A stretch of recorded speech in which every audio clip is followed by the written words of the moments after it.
Hi artists and welcome back to my channel. My name is Margot, and in today's video we're going to be swatching my 48 pan set of Sennelier. And the backstory of this is that I bought this set about 2 years ago and didn't end up liking it very much because I felt like at the time when I bought them that the colors felt way too watery and, while good for glazing and for, light watercolor sketches, I didn't feel like they packed enough punch for me as far as like the tinting strength and the vibrancy of, not the vibrancy, but how powerful the colors were.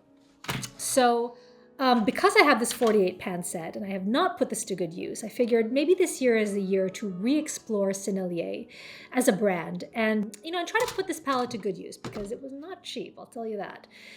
So I'm going to swatch every single one of the colors in this set. I'm actually thinking that when I swatch them, I'm actually going to make it so that they all fit within this panel, so that I use this panel for my reference guide. I'm gonna try to do that. Let's play around with that because I feel like these plastic thingies don't give an adequate description or visual of what the colors look like when they're actually painted on paper. So I'm going to be doing swatches on watercolor paper, and so we can look at them, we can chat, discuss, and and I can give you my thoughts on every single one of these colors. All right, so here we go. Let's open it up and get to the goodies inside. So I'm going to use this sheet as my guide, and I think that obviously since Sennelier designed it to work with our palette, if I use this as a guide for my sizing and for the layout and everything like that, it's just going to be so much more seamless.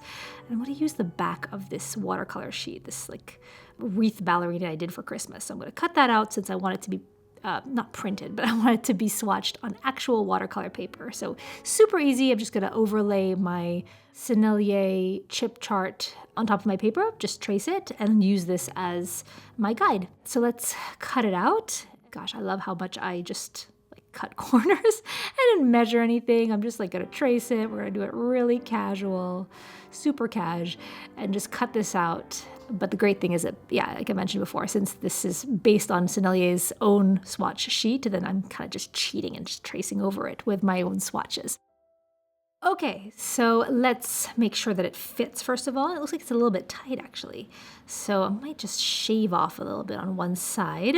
Make sure that that actually does fit because it would really suck to do this entire chip chart and it not fit. All right, that looks a lot better. So that sizing looks a-okay with me. All right, let's Margot, get organized. Why is your mise en place so chaotic?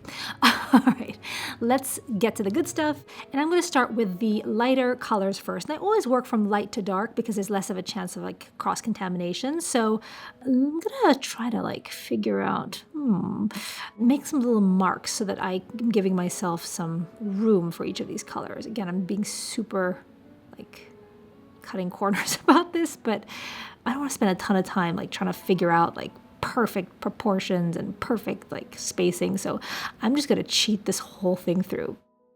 So let's get a couple of notches, and I'm just following the exact dimensions of what Sennelier did. I'm just going to create these little boxes, which I'll erase afterwards. I don't know why I'm talking through all of this, but I figured I would let you guys know the rhyme and reason for how I set up this swatch. And do you guys ever swatch your palettes or put little cards in your palettes? Because I find that it's super helpful to at a bird's eye view, just see what all the colors look like on an actual sheet of paper and have that inside your actual palette for pan palettes like this one.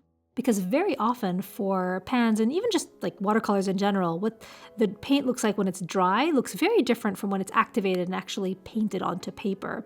And even when manufacturers like Sennelier or even Daniel Smith, anybody who has a preset palette with little swatches inside, the swatches never look like what's actually painted. And so I always find that having a visual reference guide will just mitigate any chances of, picking up the wrong color or just misjudging, and the last thing you want is to be painting something and then realize, oh my God, I picked up the wrong green. Oh my God. And then you have to go into total disaster recovery mode. Let me know if this has ever happened to you, because it has happened to me more times than I can even count. All right, so this is looking great. Let's start the swatching. So first color is white. I don't think I have to really, talk about white. It's white, it's opaque, it's kind of gouache-like. Let's move on after this. But if any of you guys want to know what I consider to be like the best version of like an opaque white, I would go with like a Holbein permanent white. That's really just my absolute favorite white if you want some really good, strong, opaque coverage. All right, let's move on to our next color, which is lemon yellow, or in French, jaune citron. And oh, this is great. I can just like speak French normally. So jaune citron or lemon yellow is obviously a lemon yellow, very bright, very transparent, a really lovely version of this color. It reminds me of summer. It reminds me of limoncello that you would find in like the Amalfi Coast in like Italy during the summertime. It's just a lovely, bright, happy color. Then we have the next one, which is jaune primaire, or primary yellow. And this is really just like your primary yellow for mixing a lot of other colors. This is like the color of daffodils. It's the color of yellow flowers. It's a more natural, more, I guess natural color is the best way to describe it, and less neon than Sennelier's lemon yellow, which is a lot more vivid and bright and slightly more artificial if you were to kind of like compare the two side by side. Next up is Indian yellow, or gomme goutte in French. I don't even know what that translates as. But this is, an Indian yellow. This is like a fall leaf color, like on the leaves of like oak trees during the fall. A more sunflowery kind of color, perfect for a setting sun, or if you want to add golden aspects to like glazing, if you were trying to add some warmth to something, this would be a great color to use. Next up we have yellow lake, or lac jaune, which actually lac is not lake in French. It's or this type of lac, which is LAQE, which is lacquer. So it's yellow lake, and it's kind of a interesting mix between like, let's say, a nickel azo yellow and like a green gold, somewhere in that, in that beautiful spot where you've got like quinacridone golds and green golds. So this is a color that I think is absolutely fabulous and has tons of clarity, which is, in my opinion, one of the cornerstones of the brand Sennelier. So next color we have jaune Naples foncé, which means Naples yellow deep. And this is, I don't think I would call this a Naples yellow per se. It's very golden, very warm, kind of like an apricot kind of color. Not peach, but like an apricot. You go to a farmer's market, pick up an apricot, this is the color that you've got. Very natural, very warm color, great for still lifes. Also great for portraiture if you want to add some warmth and some warm undertones. This would be a great color to pick up and add to, no matter what your skin tone is, whether you're going from beige to like a chocolate brown. If you want some warmth in it, this would be a great color to mix in. And in terms of Sennelier as a brand, I think this is a great moment to kind of stop and just mention that Sennelier is all about clarity. So if you're going into this wanting to have like some bombastic color, something like a Daniel Smith, for example, this is not necessarily the brand to do it. This is really kind of a more subtle brand. The beauty in these colors is the clarity and the transparency of the colors that they deliver.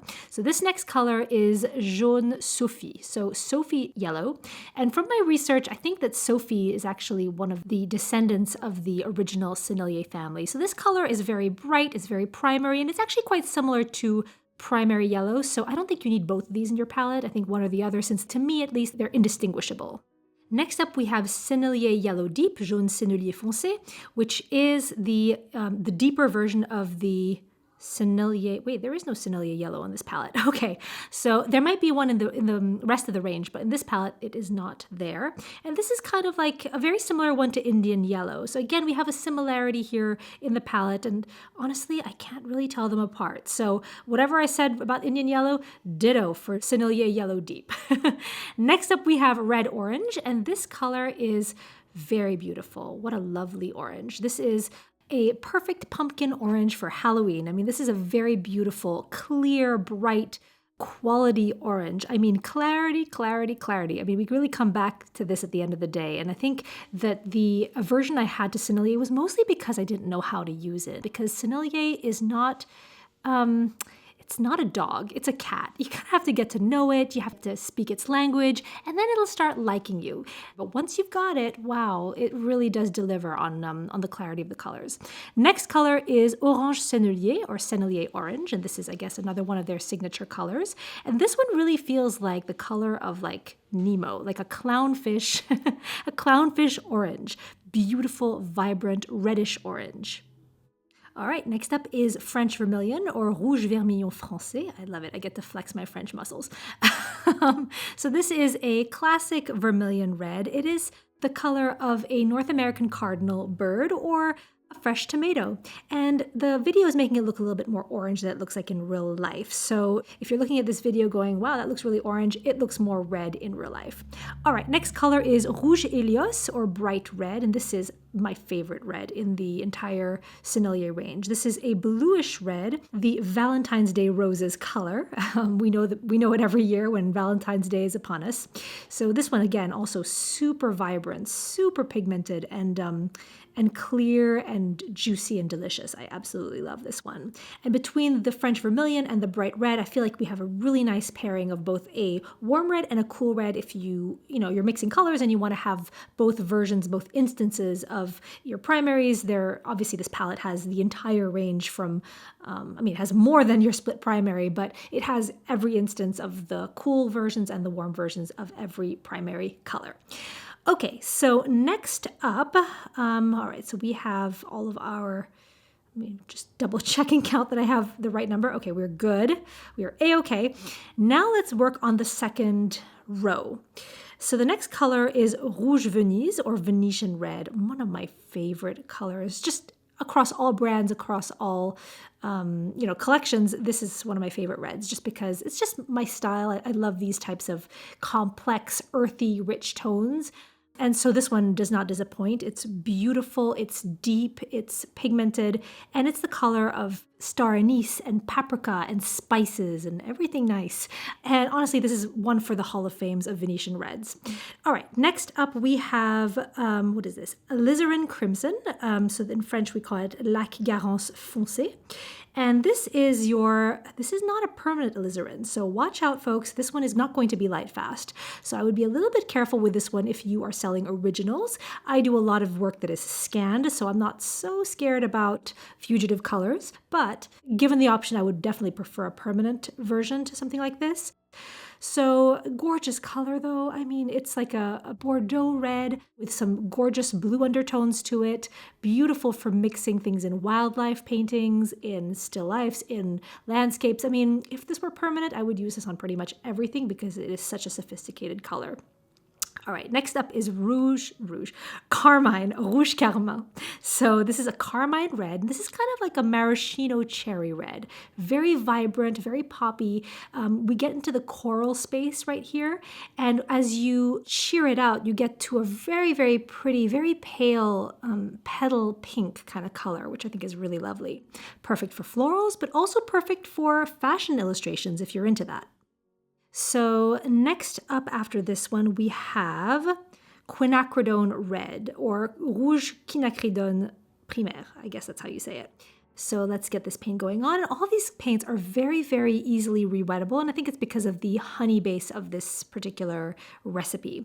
So this color is it's kind of like a permanent rose meets red. Very, it's red, but it's a little bit pinky, which I think is really lovely. And this one would, again, make a lovely color for florals because it's vibrant, but it's also very soft. And I would use this together with like a buff titanium because the hues that come out of that combination are just out of this world.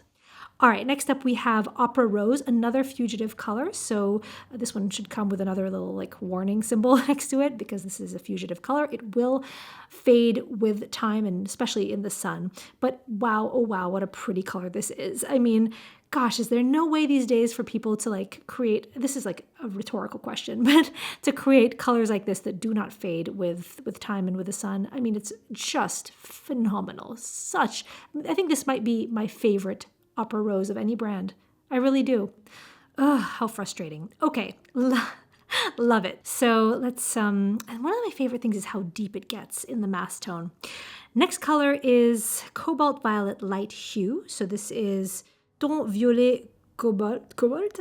I don't know. They don't teach you this in school. So this is a cobalt violet, and it's kind of like a more purpley version and a dimmer, less saturated version of like the opera rose, if I had to, give it a description. Very lovely. This is not a color that I would reach for all that often because I feel like you can mix this one really easily, using the alizarin, well, no, not the alizarin, but the bright red and maybe a blue like a cobalt, and you could get there in your own. But it is pretty. It is pretty. And another one to be used, again, the first thing that comes to mind is florals. Next one is permanent magenta, and this one is not my favorite color, to be honest with you. I feel like there are other brands that have better magentas than this because this one does feel quite muddy and doesn't have, for a brand like Sennelier that has so much clarity, I feel like this one is not really speaking to me personally. Let me know what you guys think and what are your favorite colors in this set, by the way, if you own this set or if you have Sennelier in general. Next up is dioxazine purple, pourpre dioxazine, and this is one of my favorite purples, actually. I love dioxazine purple, specifically from Winsor & Newton. This one is lovely. It's a little bit, I wouldn't say it has the same depth and the same richness that the Winsor & Newton has, but that's okay. I think that the beauty of this particular one is in the washes and how it shears out to a very, very delicate, very lovely lavender color. Next on our color crusade is blue indigo, or indigo, another one of my workhorse colors. I absolutely love this color, and my favorite one for this one is Winsor & Newton, but the Sennelier actually comes a close second because it is not muddy and it's not too gray, and that's kind of like a pet peeve I have with a lot of indigos is, when they get too gray and Payne's gray-y. This one has a nice blue, saturation of blue in it without necessarily being too vibrant either. Next up we have bleu d'Andanthrène, or blue indanthrine, and this is another one that I love. And this, oh gosh, this one is just out of this world. I love this one. Wow. This one I have to add to my permanent collection because it is just the deepest blue. It's like an ocean blue. It's like the color that you get in like the depths of like the Atlantic or something. It's just such a poetic color. I get really excited when colors are just this beautiful. I mean, it is an emotional response for me, a near religious experience.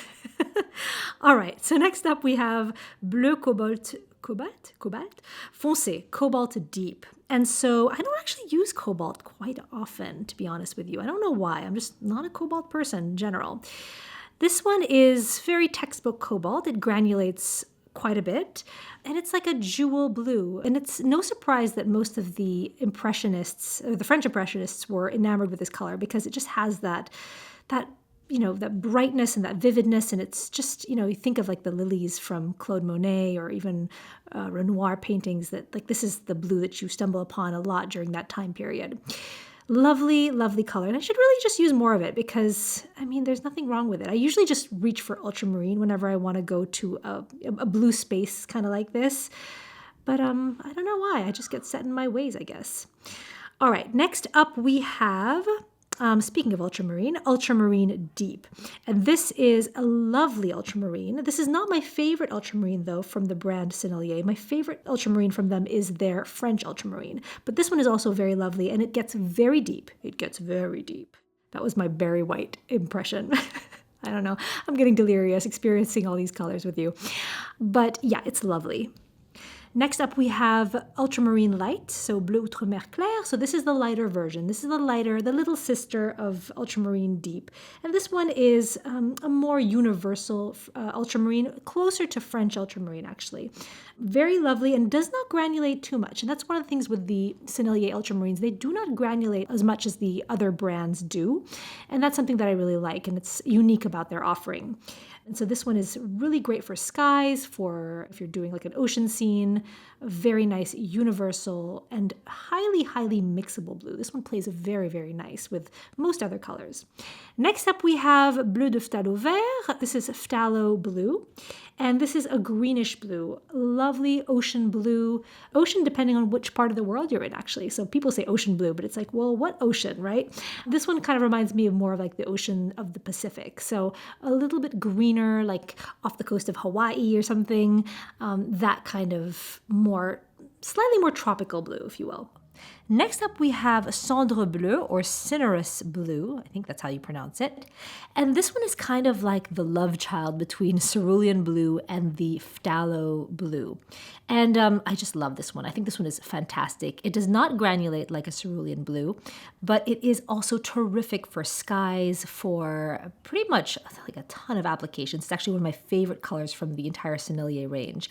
So clarity again here is off the charts. Really just an incredibly clear and vibrant color that does not it doesn't fade or get too dark as it dries.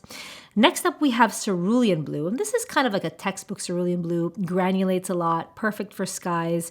I think we all know, well, most of us know how a cerulean blue performs, and this is kind of right there. But again, very brilliant, bright, non-fading color, which I think, now that we're looking at these swatches dry on my swatch page, you can really see that even when they dry, these colors do not lose any of their brilliance. Moving right along, we have our next color, which is vert sapin, which is actually fir tree green, technically, but the English translation here is forest green. Gorgeous color. Another one that I think is a really terrific color within the Sennelier range. And this one has a very deep, nearly like a dark jade kind of color, which is perfect for landscapes, perfect for, again, a lot of different applications. And you don't sacrifice the brilliant and saturation of color for the darkness here, which I think is something to call out, because a lot of times with watercolors, once you start to get dark, things start to get a lot muddier. But that is not the case with this very deep Christmas tree green. Next up, we have vert anglais foncé, which actually, funny enough, translates to like English green from England. And if anybody here knows why something would be called English green or, England kind of green, let me know in the comments below, because I don't know what the history of this color is and why. Do the English have a green? Anyway, this is phthalo green deep. And this color is kind of what I would call like an emerald color. It has some blue undertones to it. It is just gorgeous. And again, here we have clarity, it's like looking at stained glass. That's really what I think about when I look at these beautiful Sennelier colors, is stained glass. And just like stained glass, I think that you could get so many beautiful effects by layering and glazing colors one on top of the other. And that's really where this collection and this brand will shine. All right, next we have vert émeraude, which is viridian green, another wonderful workhorse color. This one, though, I will never use straight out of the pan or the tube because it is just so, lack of better words, neon. So usually what I do is I will tame it a little bit by adding a either complementary color or a little bit of a earth tone to it. So it looks a little bit more natural and less electric, which if that's your style, that's great. But for me, I don't typically go with very, very electric colors. I usually tend to dull them a little bit to get a little more earthy, I guess is the word I'm looking for. Next up on our list is vert veronese or emerald green. And this one I don't find to be terribly exciting. I looked at the pigment information about this particular color, and it's based on PG36, which is phthalo green. And you guys, I don't usually get very technical about pigment information, that kind of thing, but just for the sake of understanding what this color actually is, it's based on a phthalo green. Not a particularly good instance, or not my favorite instance is probably the best way to put it, of this particular color. So you can use it for wildlife, landscapes, natural subjects. But again, I think that there are other brands that do this color better. And this one is kind of a little bit of a throwaway, if you ask me, on this palette. I'm sorry, Sennelier. I'm going to have to be honest on that one. However, next color is vert Sennelier or Sennelier green. And because it has the name Sennelier in the title, it gives me an indication that this is a color or a pigment that is specific and iconic to the brand Sennelier. This one is marvelous. Love this color. Very, very versatile color that you can use in, again, I keep going, because it's green, you keep going back to landscapes, natural subjects, but even in something like portraiture, for example, if you wanted your figure to stand out, you could put them in a gorgeous green shirt, much like the paintings of let's say Gauguin, for example, or even like Manet, for example, where they were often wearing very vibrant and colorful clothing. So love that one. Next up, we have vert hooker. Sorry, hooker's green. Everybody needs a good hooker in their life. Sorry. So this is another really great workhorse color. Sorry, we're having too much fun with this. But Hooker's green is a wonderful green for botanical illustrations, for leaves, plants, mountains, bushes, trees. You get what I'm saying. But gorgeous, very natural color, and also very mixable. Works really well with other colors, which makes it a really great workhorse color. We are now approaching close to the end of the greens, and this next color is Vert Anglais Clair, another English green. I don't know why they call it English again, but phthalo green light is the correct English translation for that. And this is like Kermit the Frog. I mean, there's no other way to describe this than straight up the Muppets. Kermit, look him up, Google him if you've never heard of Kermit the Frog. But this is a beautiful leafy green, which would be great for tropical rainforests, for more exotic kind of plants and flowers. I think of banana leaves, or even those like poison frogs, if you know what I'm talking about, or these poisonous snakes that you only find in like the Amazonian rainforest. So if you're into exotic plants and botanicals, this would be a great color to try. Or again, for mixing, this was a wonderful color to mix because it is so vibrant. So you're really not going to lose a lot of saturation if you start to mix this into other color combinations that you have. Then next up we have Style de Grain Brun, brown pink, and I love this color in general. Brown pink is kind of like an olivey kind of color and just gorgeous. It's as if you had like a piece of gold jewelry that tarnished a little bit and got a little bit greenish. And as murky and kind of somewhat muddy as this color might appear on its own, it's as a team player that this color really shines and comes to life. So I love to use it as a way to highlight areas in, let's say, a landscape or a background and add like a glowiness. So if the sun was hitting an area of a hillside, for example, and I wanted to have like a beautiful golden tone where it was reflecting the light of a certain hour in the day, this would be a great color to use. And the same thing applies for portraiture. I mean, there are so many ways that you can use very unconventional colors like this to make your art different and really unique. All right, we're at the home stretch now with our last line, and this is going to be all neutrals and browns. And this is really where my bread and butter and where I thrive on this area of the palette because I use so much of it in my work. So first color is yellow ochre. And this is sort of like every palette needs a yellow ochre because it is just so versatile. It's kind of like having a hammer or like a screwdriver in your toolkit. Not necessarily the sexiest color by itself, but used together with other things, and you just need one. Everyone needs yellow ochre. I'm just imposing my thoughts on you. But this is a great one for natural wildlife. You could use this for wood or trees or, elements within a still life, for example, if you were painting fruit baskets and that kind of thing for the baskets, but also for the fruit to add some warmth and again to use as a mixing color to bring all those colors together in one comprehensive palette.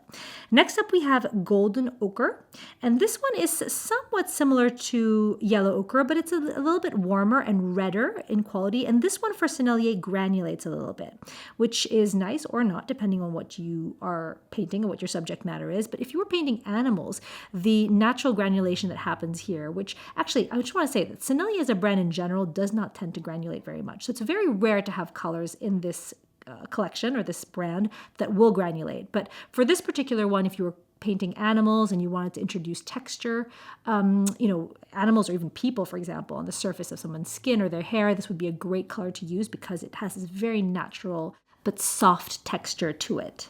I massively overwatered this sample. So it's going to granulate a little bit more as a result, because I'm not sure if you know this, but the more you kind of work and rework an area of your painting, the more the pigments are going to play around and create granulating effects on the surface. So next up we have Terre Sienne Brûlée, which is burnt sienna. And this one is very, very transparent and has a toasty, warm undertone to it. So it reminds me a lot of like chestnuts or pine cones, things that fall in your backyard. I'm sorry, I'm totally projecting because I'm looking outside my window and I have so many pine cones on my lawn. But it is that kind of toasty, warm, natural color that you could find on those types of objects. Next up is Caput Mortuum. And I know you're probably looking at my swatch going, what in the world is this? This is not Caput Mortuum, which is usually a much darker, maybe more mahogany kind of color, but I don't know. This is the Caput Mortuum of Sennelier. So it is very similar to yellow ochre. However, it is a little bit more pigmented and less transparent and translucent as the yellow ochre. This one, usually I'm a fan of Caput Mortuum, not for this brand. Next up, we have gris de Payne, or Payne's Gray. And Payne's Gray is a grayish, bluish color, just generally speaking. And I tend to be a really big fan of the one from Winsor & Newton. But this one is actually really lovely as well. It is soft. It's like the color of like a dapple gray pony. As I'm painting this swatch, it's sort of like reminding me of like those like gray ponies with those little white spots that you find in England and Wales. This is very, very specific references, but look up dapple gray pony and you'll know exactly what I'm talking about. The next one is the close cousin of Payne's Gray, which is teinte neutre, or neutral tint. And this is going to be a warmer version of Payne's Gray. It's a warmer color, meaning that I don't really love using it very much because it's too reminiscent of black to me, and I don't like to use black in my paintings, but for the right application, I think it could be really nice. And if you want to know more about my philosophy about how to use and whether or not to use black, and hint, I don't really like to use it at all, check out this video that I am going to link in the card above so you can learn a little bit more about that and just my thoughts on that whole story. Then we have the chocolate browns, the deeper browns, starting with Van Dyke Brown. And this one is really like a deep espresso coffee bean color. Like I can smell the coffee coming from this color right now. It's deep, it's rich, it has a slight warm undertone, which reminds me of paintings by artists like Rembrandt, a gloriously sophisticated color. Next is Sepia Coloré, or warm sepia. And this one is ever so slightly cooler in temperature, though it's still in the warm category. And it reminds me of the outside of a walnut. So that kind of grainy, gritty, slightly granulated finish of that, but also the color of the outside of a walnut. So here with these browns, we don't need every single instance of these browns. Honestly, in a regular palette, I would just choose one of these in this value range and just go with that. But, since we have all of them, we might as well just talk about all of them. Next one is Terre Ombre Naturelle, or Raw Umber. This is another one that I think is a perennial favorite for most watercolorists, and for a good reason, because it's a very universal brown. It doesn't skew too warm, too cool. It's right in the middle and is a great color for mixing and adding any kind of warmth or even darker values to your painting. And I also use it a lot for developing skin tones because I think it's a terrific way of getting a nice base for that. All right, now the third to last is Terre Sienne Naturelle, or Raw Sienna. And this is one where I actually had to double check like the labeling of my pan because I thought that they possibly might have given me the wrong pan because it is very reddish and very dark brown in a mahogany or cherry wood kind of way, which is not what I would expect from a raw sienna. It's a lovely color, like I said, red undertone, deep dark brown, but in terms of like the labeling, I was very confused about this. All right, second from last is Terre Ombre Brûlée, or burnt umber. This one I think is more appropriately labeled because that's really what I look for in a burnt umber.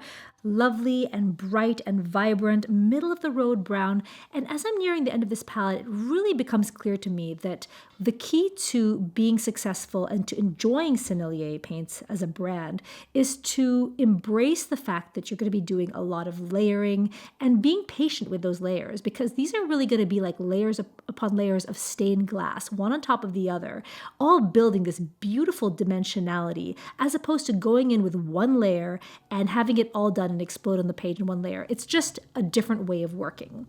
And being open to embracing that different process, I think, will open up and unlock the possibilities with this brand if you haven't been enjoying it. All right, last one is Noir d'Ivoire, or Ivory Black. This is like a color that I have never and will never touch on this palette unless I really need something, specifically this dense in black color. I would much rather go for a Payne's Gray or a neutral tint over this. So I don't really have anything to say, so I'm not going to say anything about it. It's black. There we go. So there you have it, the entire range of Sennelier in their 48 pan palette. As for me, I think that the initial reaction I had of disliking them was mostly because I just didn't understand how to work with them. So going back to my analogy earlier in the video about them being more like a cat and less like a dog, I think is really true because you have to understand that it's not Daniel Smith, it's not Winsor & Newton, it's not these other brands, and there are properties to these paints that make them very unique, and that's just the brilliance, the layering, that lit from within look that you get from the honey base and the way that they're formulated specifically. So now that I'm done with this swatch card, I'm going to add a couple of glue dots to the back of it so it can, stay nice and in place within my palette. And I'm done. And I'm really excited, like I said, to revisit this and use this a lot more in my work since it is an expensive palette. And I really believe in using the supplies that you have instead of constantly looking for new supplies. I'm guilty of that too, to be honest. The grass is always greener on the other side. But you'll find that if you take a look within your own backyard, there's way more there, way more interesting stuff there than you give it credit for. And that is the case definitely with this set of Sennelier watercolors.